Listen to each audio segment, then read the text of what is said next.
கொங்கு சட்டசபை மற்றும் மைனாரிட்டி அரசு அப்படின்னா என்னங்க? தமிழ்நாட்டில் மொத்தம் 234 தொகுதிகள் இருக்குங்க. அந்த 234 தொகுதிகள் அதை 2ஆ வகுத்தோம்னா 117. அப்ப யார் ஒருவர் 118 இடங்களில் வெற்றி பெற்றிருக்கிறார்களோ அவர்கள் தான் தனிப்பெரும்பான்மையோடு ஆட்சி அமைக்க முடியும். அப்படி இல்லைன்னா அது கொங்கு சட்டசபை. இன்றைக்கு தமிழ்நாடு இப்படி ஒரு அசாதாரணமான சூழலை சந்தித்து இருக்கிறது.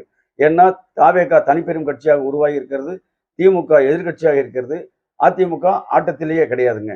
இப்ப தாவேக ஆட்சி அமைக்கணும்னா 118 பேர் வேணும். என்ன செய்ய போகிறார்கள்? திராவிட கட்சிகள் உதயசூரியன் மற்றும் இரட்டை இலை சின்னத்தில் வெற்றி பெற்றவர்கள் தாவேகாவுக்கு நிச்சயமாக ஆதரவு தர முடியாது. ஏன்னு கேட்டா அப்படி அவங்க ஆதரவு கொடுத்தாங்கன்னா அவர்கள் கட்சித்தாவல் தடை சட்டத்தின் கீழ் தகுதி நீக்கம் எம்எல்ஏவாக அந்த தகுதி நீக்கம் செய்யப்படுவார்கள். ஆனால் யாரெல்லாம் இப்போ தாவேகாவுக்கு ஆட்சி அதிகாரத்திற்கு உதவி செய்ய முடியும், சப்போர்ட் பண்ண முடியும்னு கேட்டா இந்த பாமக, தேமுதிக, கம்யூனிஸ்டுகள், காங்கிரஸ் போன்ற கட்சிகள் தான் இன்றைக்கு உதவி செய்ய முடியும். ஏன்னு கேட்டால் அவர்கள் அவருடைய சொந்த சின்னத்தில் நின்று வெற்றி பெற்றிருக்கிறார்கள். யார் ஒருவர் தங்கள் சொந்த சின்னத்தில் நின்று வெற்றி பெற்றிருக்கிறார்களோ அவர்கள் ஒரு ஆட்சி அமைவதற்கு உதவி செய்யலாம். அப்படி உதவி செய்யக்கூடிய பட்சத்தில் 118 உறுப்பினர்களை கொண்ட ஒரு கட்சி தங்கள் சட்டசபையில் பெரும்பான்மையை நிரூபிக்க தவறும் பட்சத்தில் அது கொங்கு சட்டசபையாக இருக்குங்க. அதே சமயத்தில் மைனாரிட்டி அரசுன்னா என்னன்னு கேட்டோம்னா 118 உறுப்பினர்களை நிரூபிக்க தவறக்கூடிய பட்சத்தில் கூட்டணி கட்சிகள் நிபந்தனையற்ற ஆதரவு வெளியிலிருந்து ஆதரவு கொடுக்கக்கூடிய பட்சத்தில் 118 உறுப்பினர்களோடு ஆட்சி செய்தால் அது மைனாரிட்டி அரசா சொல்ல முடியுங்க. கலைஞர் அவர்கள் ஒரு தடவை இப்படிதான் இருந்தது.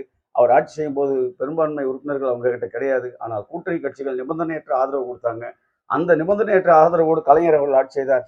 அதைத்தான் அம்மையார் ஜெயலலிதா மேடைக்கு 100 தடவை மைனாரிட்டி திமுக என்று விமர்சித்துக் கொண்டிருந்தார்.